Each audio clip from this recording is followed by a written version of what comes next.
5장 3. 내가 나로 설 수 있는 성장의 기회. 당신은 어느 바람에 날아가고 있는가? 인간의 행복과 자유는 신념의 세계가 아니라 깨달음의 세계에 있다. 그것은 나에 대한 자각이 새로워지는 것이요, 나와 이 세계에 대한 의식 차원이 달라지는 것이다. 그 무엇이 아닌 나로서의 나, 그 나에 대한 명료한 자각만이 인간이 인간으로 설 수 있는 기반이다. 그 기반 위에 설 때 인간은 존재하지 않는 두려움에 시달려온 자신을 깨닫게 되고 자신의 고귀함을 알게 된다. 죽음보다도 더 두려운 삶의 과제들에 대한 걱정을 내려놓게 된다.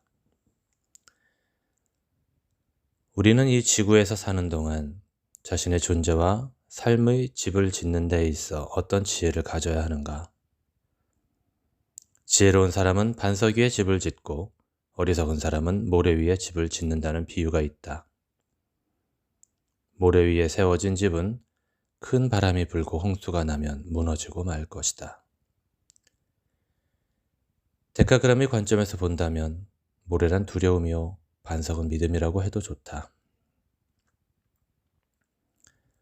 집을 심리적, 정서적 안정이라고 한다면 이는 일상적으로 일어나는 현상의 바람 속에서 늘 안절부절 못한 채 살아가는 인간의 모습을 비유한 말로 볼 수 있을 것이다.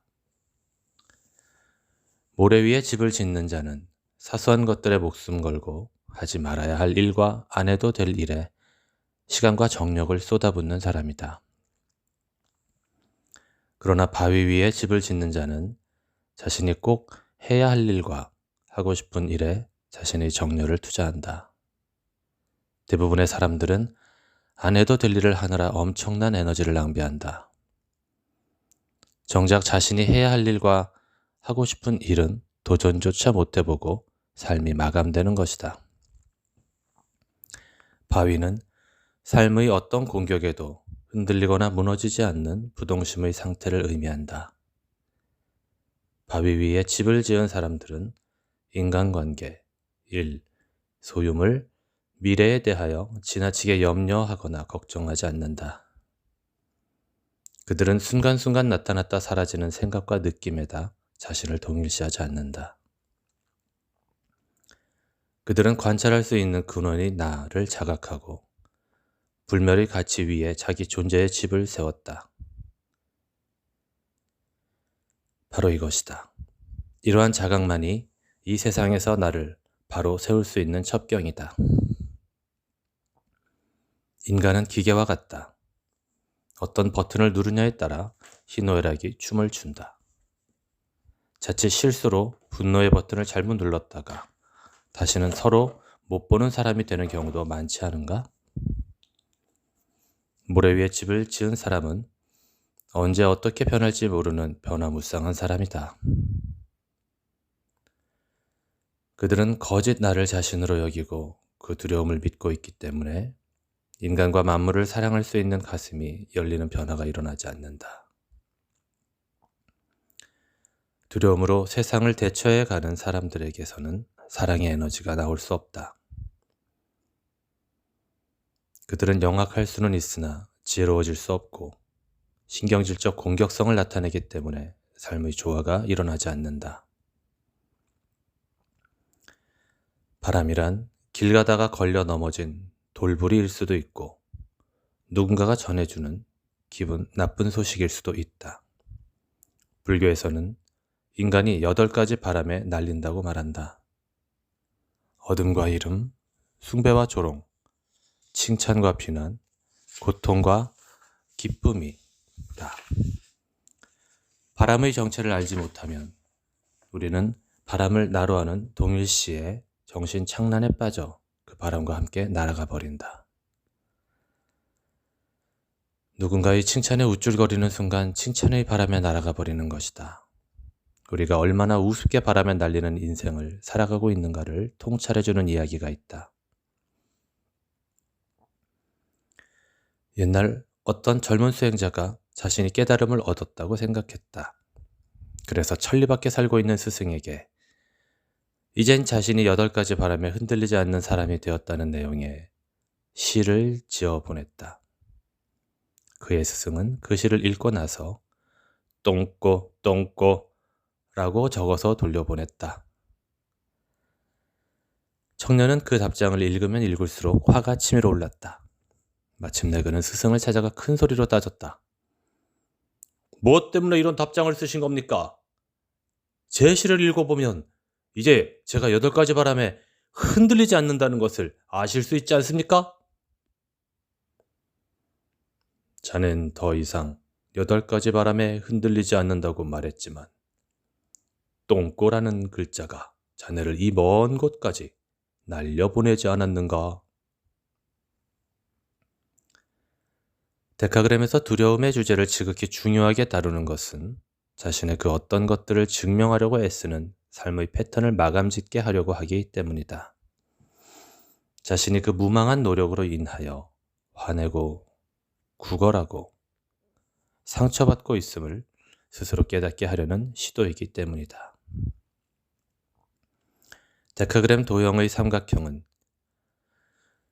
힘, 지혜, 사랑의 삼위일체가 우리 삶의 바위요, 나라는 존재 안에 뚫어야 할 우물임을 밝혀주고 있다. 어떤 조건과 상황에서도 사랑을 우선시하는 것, 그 사랑을 현실화하는 것이 정화된 인간의 사명이다. 두려움이 지배하는 사랑을 세상의 사랑으로 바꿔가는 사람은 먼저 두려움의 무덤을 깨치고 나온 사람이다. 그는 육체의 범칙인 두려움을 정화시켜 사랑의 길을 찾아간다. 그는 더 이상 물을 구걸하러 다니지 않고 자신 안에 있는 우물물을 마시는 사람이다. 패러다임의 전환. 고양이와 개가 서로 사이가 좋지 않은 것은 정보를 인식하고 판단하고 표현하는 방식이 서로 다르기 때문이다. 호감을 나타낼 때 개는 꼬리를 흔들며 접근하고 고양이는 싸울 때 꼬리를 세우기 때문에 피차 간의 오해가 발생하게 된다. 인간은 인간관계에도 그대로 적용되고 있다. 평생을 함께 살아온 부부들도 결국 이 문제를 극복하지 못하고 황혼이혼을 하는 경우가 급증하고 있는 것이 오늘의 세태이지 않은가. 내 눈으로 상대를 바라보는 시각으로부터 상대의 눈으로 나를 볼 수 있는 눈이 열린다면 사람들은 정작 자신이 자기 자신에게 속아왔음을 알게 된다. 어떤 대상과 사건에 대하여 각자가 바라보는 관점을 패러다임이라고 말한다. 인간의 생각과 느낌과 행동은 각자의 패러다임에 의하여 결정되고 그 결과 또한 달라지기 마련이다. 그러므로 삶의 변화를 가져오려면 존재와 삶의 방향을 결정짓는 의식의 패러다임이 바뀌어야 한다. 그러나 이것을 간과하고 행동이나 방법만 바꾸려고 하면 작심삼일과 같은 결과만 반복하게 된다.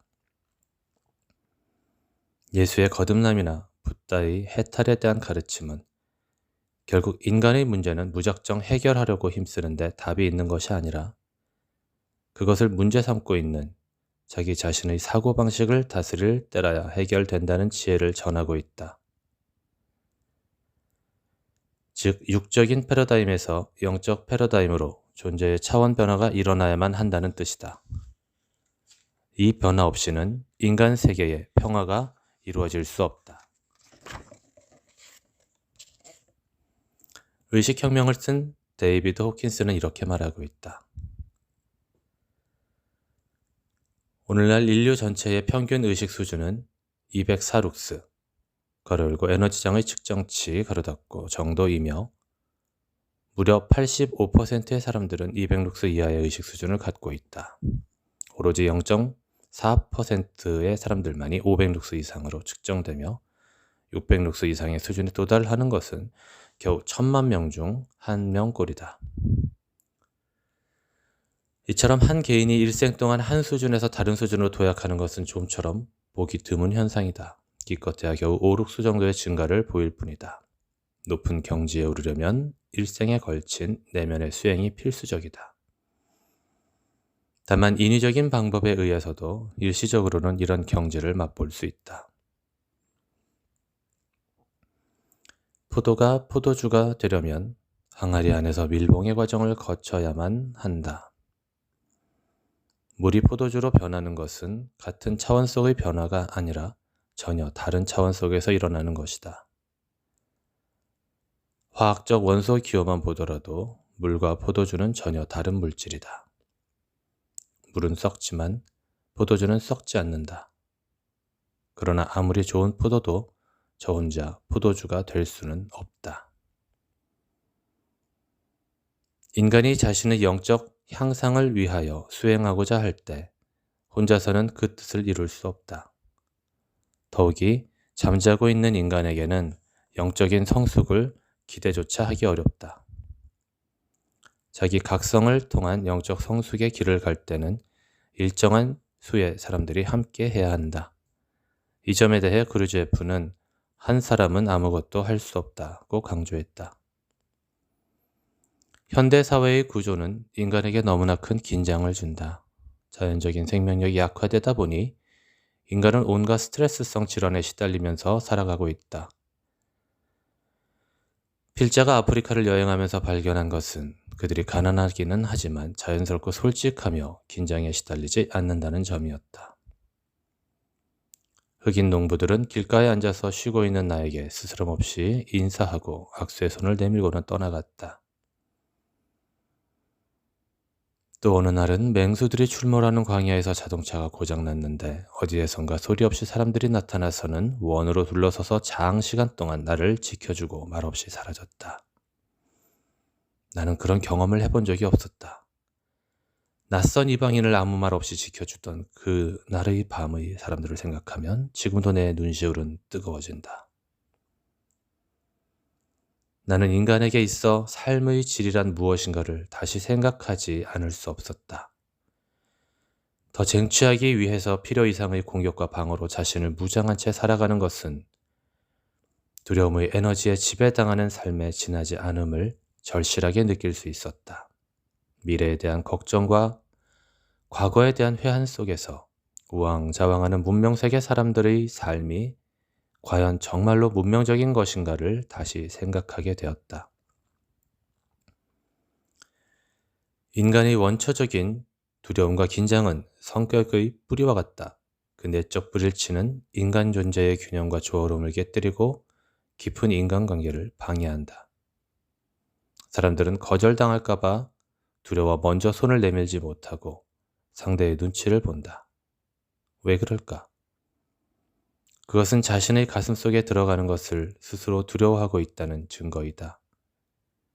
내가 나를 두려워하고 믿지 못하고 인정하지 못하고 사랑할 줄 모르기 때문에 인간은 내 속에 쥐고 있는 행복을 누리거나 나누지 못하고 살아가고 있는 것이 아닌가.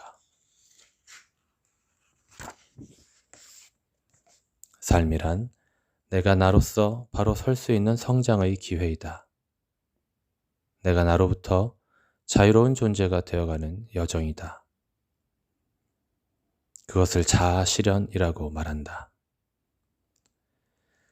그 길을 가기 위해서 나에게 주어진 무한한 잠재력을 실현시키기 위해서는 먼저 내가 사용하고 있는 에너지의 균형과 조화를 이루어야 한다. 데카그램 수련은 각자의 성격 유형이 가진 두려움을 진단하고 각자의 몸과 신경 회로에 부정적으로 작동하고 있는 에너지를 조율하고 치유하는 데 있다. 에너지의 균형과 조화는 인간의 개인적 세계에만 작용하는 것이 아니라 이 세계 속에서도 함께 드러나고 있다. 개인과 집단의 의식은 전체 세계의 구체적 현실로 나타나게 된다. 예를 들어 여성과 아이들을 억압하고 가난한 자들이 구조적으로 못 사는 사회는 에너지 균형이 깨진 사회다. 에너지의 시스템이 무너지면 평화도 지고 사회적 갈등과 투쟁이 발생한다. 6장 데카그램의 기초적 이해. 데카그램 도형에는 기본적으로 3개의 삼각형이 그려져 있다. 3개의 삼각형은 모두 하나의 원에 각 꼭지점을 대고 있다. 하나는 전체에 연결되어 있고 전체는 3개의 삼각형으로 분할되어 있다. 이것은 인간과 세상을 움직이는 에너지의 원리를 1과 3의 관계로 상징해 주면서 이를 제대로 이해하려면 3이라는 숫자와의 관계를 먼저 살펴야 한다는 전제를 나타내고 있다.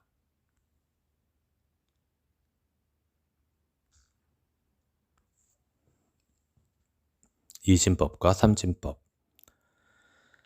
하나와 다수와의 관계 또는 나와 너의 관계를 어떻게 해석하느냐에 따라 종교의 교리와 철학적 해석이 달라지기 때문에 이 문제는 역사적으로 중요한 논쟁과 사색의 대상이었다. 서양에서는 하나와 다수와의 관계를 대립적인 이분법으로 보았다. 이러한 관점은 나와 다른 대상은 적이 되고 이단으로 내모는 피해 역사를 불러들였다. 이분법적 신념의 차원에서는 내가 인정하지 않는 것들은 모두 파괴와 정복의 대상이 될 수 있다. 그러나 동양의 중용적 사상은 하나와 다수가 같거나 아니면 그 양쪽을 모두 부정한 어떤 중심점을 설정하였다. 이것이냐 저것이냐의 사이에 있는 중용적 중심을 보았던 것이다. 바로 여기에서 삼위일체 개념이 나오는데 그 핵심은 하늘과 땅과 인간이 하나라는 삼진법적 이해를 바탕으로 하고 있다. 한글 창제의 기본 원리도 천지인의 바탕을 두고 있다. 현대 문명의 상징인 컴퓨터가 이진법에 근거한 것처럼 무한 경쟁과 약육강식을 전제로 한 물질 문명의 근저에는 이분법이 자리하고 있다. 그러나 인간의 영혼과 신성을 다루는 모든 영적 전통은 모두 삼진법에 근거하고 있음을 알 수 있다. 데카그램과 유대인들의 영적 전승인 카발라, 한국의 한 사상은 삼진법적 배경을 갖고 있다. 숫자 계산을 위한 십진법만이 수학에 존재하는 것은 아니다. 하늘과 땅과 사람, 이 셋이 우주의 전부이며 또 이 셋이 하나라는 삼진법은 곧 영혼의 수학이다. 이진법적 사고로 삼진법적 체계를 이해하려고 할 때 어떤 참혹한 문제가 발생하는지는 삼위일체 교리 논쟁을 보면 알 수 있다. 이진법적 단순 사고로는 역설과 초월의 의미를 파악할 수 없다. 그것은 사전적 지식으로 시적 언어나 종교적 언어를 해석하고자 하는 시도와 같다. 정반합의 변증법적 논리나 색즉시공, 공즉시색의 역설에 넘어서서 이 세상의 만물은 변화한다는 역의 논리는 전체 속에 개체가 포함되고 개체 속에 전체가 포함된다는 삼진법적 논리이다. 이렇게 세상을 보는 것은 이분법적 대립으로 세상을 인식하지 않는다. 이것이냐 저것이냐의 관점이 아니라 이것과 저것이 함께 융화하는 무한한 지평이 있음을 안다. 나와 너와 그가 하나 되는 한의 세상에서는 일체가 상생적 관계를 맺는다. 인간과 세상을 이진법으로 보면 배타적으로 존재하는 독립적 존재로서의 인간을 가정하게 된다. 이렇게 되면 나와 너 사이, 나와 만물 사이에 존재하는 일체성을 보는 눈이 멀게 된다. 주어로서 나가 강조되는 영어와 우리가 강조되는 우리말은 이진법 문화와 삼진법 문화의 언어적 특성을 잘 나타내주는 사례이다. 영어에서는 나의 집, 나의 부인이라고 하지만 한국에서는 우리 집, 우리 마누라라고 하는 말을 일상적으로 사용한다. 이분법적 사고로는 우리 마누라라는 말을 이해하기 어려울 것이다. 다행히 현대 물리학의 놀라운 성과에 의하여 과거에는 신비주의자들의 사상으로 여겨지던 삼진법적 체계에 대한 새로운 이해가 서구 사회에서 크게 일어나고 있는 것은 문명의 축이 바뀌는 이 시대에 매우 바람직한 일이 아닐 수 없다. 삼진법의 관점에서 보면 모든 현상은 일체성 안에서 상호 관련이 있다. 이 세상의 어느 한 개인도 타인들과 분리되어 생각할 수 없고 한 사람 한 사람이 매 순간에 하고 있는 단순한 행동과 생각조차 온 우주에 그대로 영향을 미치고 있다. 칼 융은 동시성의 개념으로 이 현상을 설명하려 했다. 융에 의하면 동시성이란 동시에 일어나는 두 개의 사건은 단순한 우연의 일치가 아니라 무언가 연관성을 갖고 있다는 뜻이다. 이 개념으로 보면 나와 그는 분리된 개체가 아니다. 그는 나와 더불어 나에게 이야기해야 한다. 즉, 내가 누구를 만나든 나는 그에게 영향을 끼쳐서 그로 하여금 그런 행동을 하게 만든다는 것이다. 한 사람 한 사람은 독립적 개개인이기도 하지만 지구상에 있는 모든 인류가 모였을 때 비로소 한 사람이 된다. 이 관점에서는 3차원의 시간과 공간이 무너진다. 과거, 현재, 미래라는 수평적 시간관, 크로노스에서 수직적 카이로스, 시간으로 초월한다. 애벌레가 나비가 되었다면 애벌레의 시간과 공간은 이미 다른 차원으로 이행된 것이다. 다성 유형문은 이를 두고 내일 죽어 어제 묻혀 오늘을 산다. 라고 말했다. 동시성에 대해 하나의 사례를 들어보자. 어느 날 아침 필자는 고흐의 감자 먹는 사람들이라는 그림과 그의 편지를 읽다가 감동의 눈물을 흘린 적이 있다. 삶에 대하여, 자신에 대하여 치열하지 못한 나에 대한 통절한 눈물이었다. 그리고 그 순간 떠오른 생각을 이렇게 적었다. 제목, 고흐가 귀를 자른 진짜 이유. 초등학교 다닐 때 미술책에 있는 조그만 고흐의 그림 보리밭. 그때 나의 영혼은 노란 화상을 입었다. 중학교 시절 뭉크의 마돈나. 나의 영혼은 그때 뒤집어졌다. 지갑 속에 넣고 다니던 마돈나의 불길은 늘 나를 불쏘시개로 삼았고 나는 그 뜨거움을 달래느라 얼마나 많은 길을 걸어야 했던가. 오늘 아침 고흐의 감자 먹는 사람들과 그의 편지를 읽노라니 그냥 눈물이 흐른다. 추운 세상 알몸으로 살아갔던 그의 영혼이 내 앞에서 감자를 먹고 있다. 감자 하나를 나눌 수 있는 인심이 사라진 세상을 그는 표정 없이 바라보고 있다. 미친 세상에서 함께 미치지 못한 그를 사람들은 미쳤다고 말하지만 그가 귀를 자른 진짜 이유를 생각하며 이 아침에 나는 나를 울고 있다. 150년 전 그 고흐는 물리적 시간으로는 과거의 인물이지만 동시성의 관점에서는 지금 나에게 말을 걸고 있다. 영혼의 세계에서, 시의 세계에서 그는 지금 여기에서 나와 만나는 인물인 것이다. 동시성의 세계에서 나는 그의 동생이 되고 고흐 자신이 되고 그리고 새롭게 자각하는 지금 여기의 나가 된다. 인간을 재화를 생산해내는 도구로 규정하는 유물사관의 관점에서는 이진법적 접근으로도 충분하겠지만 인간을 영적 존재로 보는 관점에서는 삼진법적 사고가 필연적인 이유가 여기에 있다. 그러기에 인류의 영적 전승은 물질, 몸은 3차원의 공간에 매일 수밖에 없지만 인간의 의식은 지구적 시간과 공간을 초월할 수 있음을 강조해온 것이다. 그 초월의 차원에서 보면 지금 나의 행동은 시간이 지남에 따라서 사라지는 게 아니라 이 우주에 영원히 실제한다.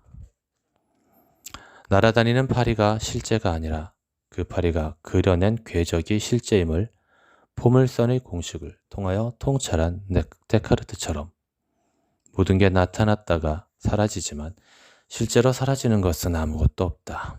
나는 독자적인 존재이기도 하지만 남들과 분리되거나 소외된 개체가 아니다.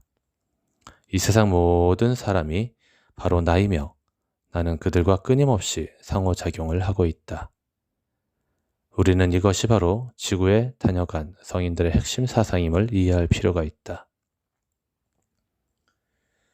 하늘의 영광, 땅의 영광, 인간의 영광은 완전한 삼위일체로서의 하나됨에 달려있다. 하늘의 영광을 이 땅에 심고 가꿀 때 인간의 영광은 드러난다. 하늘도 땅도 인간이 인간다울 때 그 영광을 드러난다. 인간이 인간으로서의 영광을 드러내기 위해서는 자신 안에서 먼저 이성과 감성과 의지의 중심이 잡혀야 하고 힘과 지혜와 사랑, 시간과 공간과 인간의 삼위일체가 있어야 한다.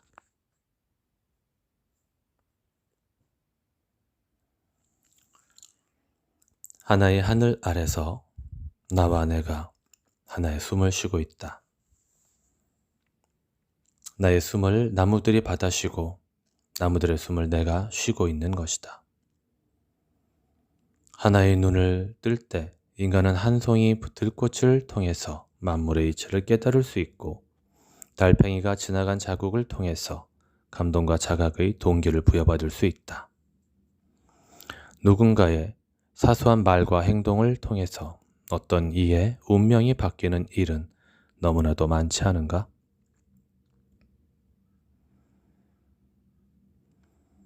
우리 조상들은 하늘을 무극, 땅을 태극, 사람을 인극이라 하여 삼태극으로 표현했다. 하늘과 땅과 사람의 근본은 언제나 변함이 없다. 그것은 하늘과 땅과 사람의 근본이 하나, 곧 삼위일체이기 때문이다. 삼태극을 색깔로 표현하면 적청황으로, 에너지의 성질로 나타내면 양, 중, 괄호 열고 가온, 괄호 닫고로 표현했다. 태극기에서 보는 바처럼 태극은 처음과 끝이 없이 꼬리를 물면서 계속 이어지는 무한성과 우주를 상징한다. 파랑, 하늘, 빨강, 땅, 노랑, 사람의 삼색이 모여있는 삼태극 역시 각각이면서 하나임을 나타내고 있다. 하늘, 땅, 사람이 조화로워야 완전한 우주가 되고 인간 역시 자신의 천분과 생명력을 잘 드러낼 수 있다. 천지인을 모형으로 표현하면 동그라미, 네모, 세모인데 이를 한국에서는 고대로부터 원방각이라 불렀다. 원방각을 숫자로 표현할 때는 1, 2, 3으로 나타낸다. 하늘과 땅과 이 세상의 중심을 바로 세우는 것이 인간이다. 이를 표현한 한자가 임금 왕자이다. 과거에는 왕이 있어야 천하가 평안했다. 그러나 지금은 자기 존재의 중심을 자각하고 성취한 사람은 모두 존재의 왕이다. 이 자각만이 우리로 하여금 무엇인가 수입이 들어와야 즐겁고 누군가 나를 알아줘야만 행복할 것이라고 생각하는 빈곤한 의식을 벗어나게 해줄 것이다. 내 안의 가짜 나들로부터 벗어나 내가 나로 선 사람이 곧 하늘이다, 땅이다, 우주이다. 힘, 지혜, 사랑. 데카그램은 이성, 괄호 열고 머리 괄호 닫고, 감성, 가슴, 의지, 장 중 어느 하나에 집착함으로 인해 균형을 잃게 된 인간의 상황을 통제해주고 있다. 그리고 이 세 가지 센터의 통일을 통해 인격적인 균형과 자아 완성을 이루고 주어진 상황에서 각 에너지가 자연스럽게 풀려나올 수 있도록 하는 지혜를 제시한다. 세 개의 삼각형은 이 지혜의 상징이다. 또한 삼각형은 인간과 이 세계의 관계를 비유적으로 설명하는 도구이다. 카발라의 생명나무 도형에서 자비의 기둥과 공의의 기둥 사이의 연민의 기둥이 중심을 잡고 있듯이 인간과 이 세계를 지배하는 힘과 형식의 관계를 창조적으로 조화시키기 위하여 필요한 균형은 숫자 3에 의하여 표현된다. 이 과정은 정에서 반을 거쳐 합에 이르는 변증법적 움직임 속에서 전기의 양극과 음극 사이, 남성과 여성 사이의 창조적 상호작용 속에서 분명히 나타난다. 이것들은 모두 새로운 활동성이 출현할 수 있는 관계를 불러오기 위하여 제3의 화해 요소를 필요로 한다. 남자와 여자는 음과 양의 상극이지만 중간 지점에서 만날 때 빛이 나오고 자식이 태어난다. 영은 자기의 존재적 특성을 제대로 드러내면서 창조적인 제3의 단계로 나아가게 하는 자리이다. 남녀의 충돌은 세 개의 삼각형은 이 지혜의 상징이다. 또한 삼각형은 인간과 이 세 개의 관계를 비유적으로 설명하는 도구이다. 카발라의 생명나무 도형에서 자비의 기둥과 공의의 기둥 사이에 연민의 기둥이 중심을 잡고 있듯이 인간과 이 세계를 지배하는 힘과 형식의 관계를 창조적으로 조화시키기 위하여 필요한 균형은 숫자 3에 의하여 표현된다. 이 과정은 정에서 반을 거쳐 합에 이르는 변증법적 움직임 속에서 전기의 양극과 음극 사이, 남성과 여성 사이의 창조적 상호작용 속에서 분명히 나타난다. 이것들은 모두 새로운 활동성이 출현할 수 있는 관계를 불러오기 위하여 제3의 화해 요소를 필요로 한다. 남자와 여자는 음과 양의 상극이지만 중간 지점 0에서 만날 때 빛이 나오고 자식이 태어난다. 0은 자기의 존재적 특성을 제대로 드러내면서 창조적인 제3의 단계로 나아가게 하는 자리이다. 남녀의 충돌은 0의 자리에서 만나지 않고 상대를 자신의 에너지 파장에 끌어들이려는 무지와 힘겨루기에서 비롯된다는 것을 이해할 필요가 있다.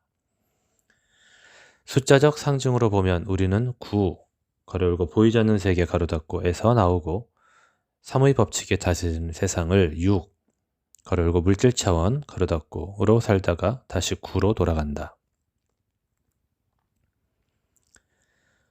도형 안에 있는 삼각형이 말해주는 3의 법칙은 우리가 사는 세상의 모든 사건이 세 가지 힘의 상호작용으로부터 파생됨을 가리킨다. 정반합의 운동적 원리를 말한다. 회전하는 물체에는 원심력과 구심력, 그리고 두 힘의 균형을 잡아주는 중심이 존재하는 것과 같다. 중심은 태풍의 눈과 같다.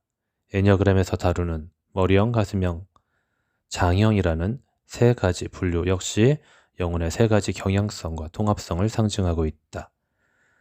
동양 철학에서 말하는 천지인의 합일, 기독교에서의 성부, 성자, 성령의 삼위일체론 등 균형과 조화를 통해 본질과의 일치를 지향하는 인간의 바람을 삼각형으로 상징한다. 하나가 셋이 되고 그 셋이 서로 어우러져 완성점인 열을 이루고 그 열이 모든 존재를 아우르는 만에 이르고 그 일체가 다시 하나로 귀의하는 이치를 설명해주고 있다. 만법 귀일. 인간의 아름다움은 이성, 감성, 의지의 통일을 통해 인격적인 중심과 균형을 이루고 궁극적으로 자아 완성으로 나아갈 때 드러난다. 그러나 인간은 이성, 감성, 의지 중 어느 하나에 집착함으로 인해 존재와 삶의 균형을 잃게 되었다. 그러므로 주어진 상황에서 자연스럽게 세 가지 에너지가 스스로 풀려 나올 수 있도록 중심을 잘 잡고 살아가는 지혜를 얻어야 한다. 가슴형의 상징 빛깔인 파란색은 획득하고자 하는 에너지, 장형의 빨간색은 밀어내고 거부하는 에너지, 머리형의 노란색은 이럴까 저럴까 망설이는 중간의 빛깔이다. 인간의 삶이 어렵고 혼란한 것은 이 세 에너지를 명료하게 사용하지 못하고 애매모호하게 사용하기 때문이다. 인간의 과울한 명료하지 못한 선택에서 발생한다. 땅을 치고 후회하는 일이 있다면 모두 이 문제에 걸려 있을 것이다. 그러므로 우리는 이 세상을 평화롭게 살아가기 위해 자신의 존재와 삶의 애매모호함으로부터 어떻게 깨어나야 하는지에 대한 지혜를 얻어야만 한다. 원심력, 구심력, 중심. 존재의 에너지적 특성은 양면성이다. 특히 동양 사상의 음양 이론은 이 부분을 잘 설명해주고 있다. 음과 양, 하늘과 땅, 땅과 바다, 남자와 여자, 정과 동, 내향성과 외향성, 원심력과 구심력 등의 상대성은 인간과 이 세계의 이치를 설명해주는 중요한 지혜이다. 어떤 에너지가 양면성을 유지할 수 있는 것은 제3의 포인트로서 중심이 존재하기 때문이다.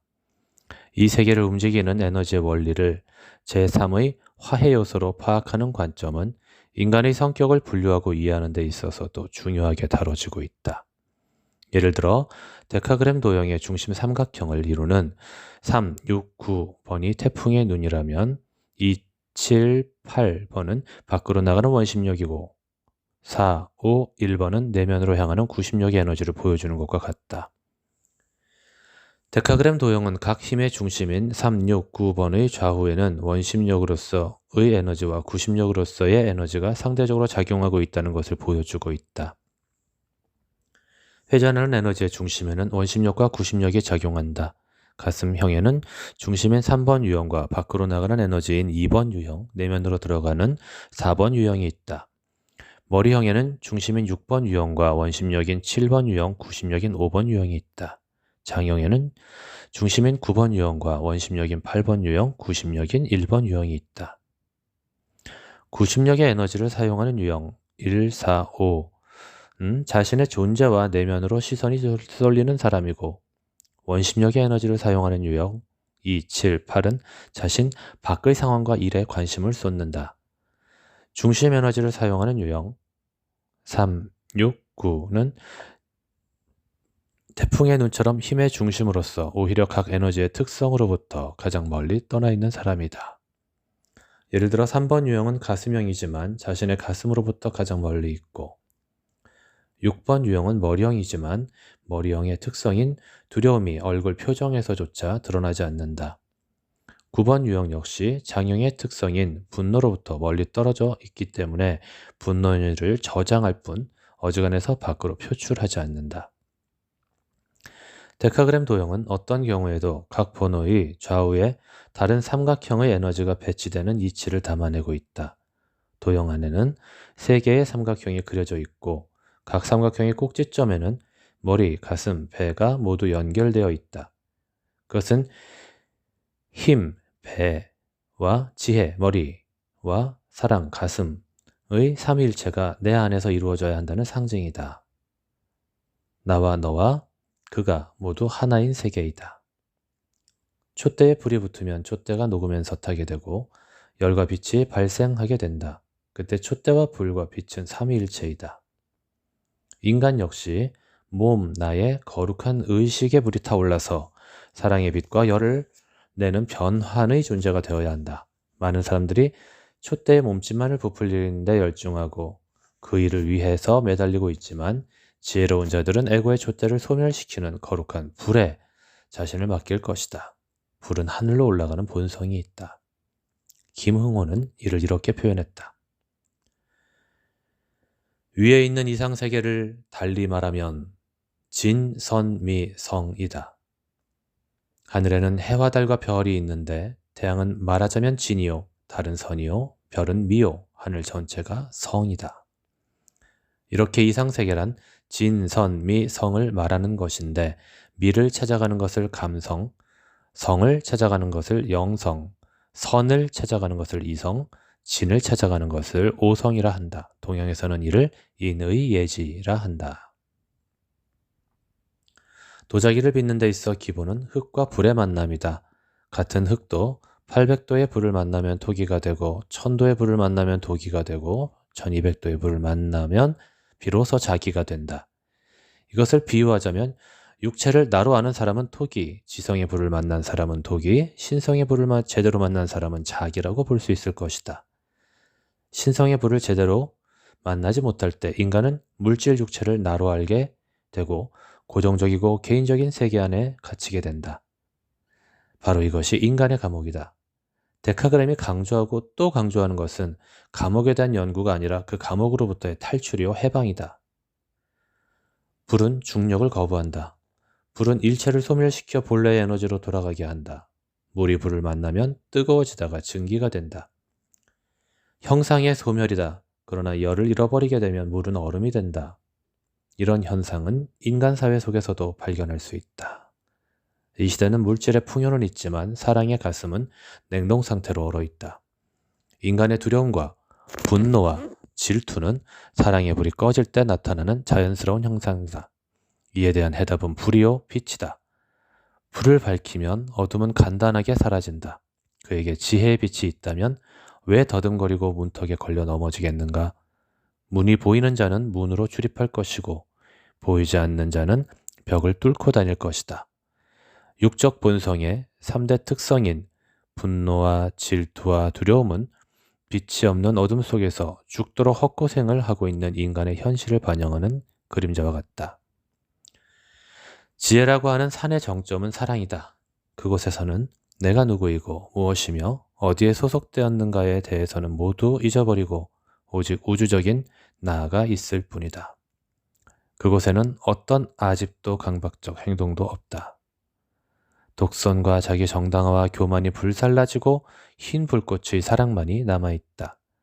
황금 만능과 무한 경쟁을 외치는 시대를 우리는 살아가고 있다. 그러나 사람들의 행복 지수는 날로 떨어지고 있다. 두려움은 더 깊어지고 시대를 한탄하는 소리는 더욱 높아가고 있다. 열심히 노력하고 있지만 가정은 해체되어 가고 있고 대화는 단절되고 있다. 빛나는 햇살과 신선한 공기와 실록의 아름다움을 볼 수 있는 눈조차 멀어버린 사람들이 얼마나 많은가. 수많은 사람들이 가장 중요한 것은 자신의 생명이요 자신의 영혼이라는 사실을 잊어버린 채 살아가고 있다. 영혼에 자각이 없는 사람은 사랑할 수도 용서할 수도 없다. 왜냐하면 사랑할 수 있는 힘이 없기 때문이다. 이런 관점에서 우리는 무엇보다 자신의 존재와 가슴의 안부를 물어야만 한다. 사랑의 불꽃이 타오를 때 우리는 진리를 기뻐하는 사람이 될 것이고 가장 고귀하고 최선인 것을 선택할 수 있는 지혜를 만나게 될 것이다. 데카그램은 성격 유형의 이해를 통한 웬만한 인간관계를 유지해 가는 데 도움을 주는 정도의 의미만 있는 것이 아니다. 데카그램은 이 세계와 우주의 법칙을 담고 있는 지혜의 원천에 대한 상징이며 몇 개의 나로 구성되어 있는 인간이 어떻게 이성과 감성과 행동의 중심을 바로 세워서 지혜와 자비의 능력, 힘, 지혜와 자비와 능력, 힘의 일치, 삼각형의 꼭지점이 가지는 상징적 의미, 가로 닫고에 도달할 수 있는가를 제시해주고 있다. 그리하여 인간과 만물의 다양성 안에서 통일성을 바라보게 하고 통일성 안에서 다양성을 바라볼 수 있는 해안을 열어가게 한다. 바로 이 인간의 길, 신성의 길을 스스로 선택해서 어떤 어려움이 있어도 가고자 하는 사람이야말로 데카그램이 지향하는 인간상이다.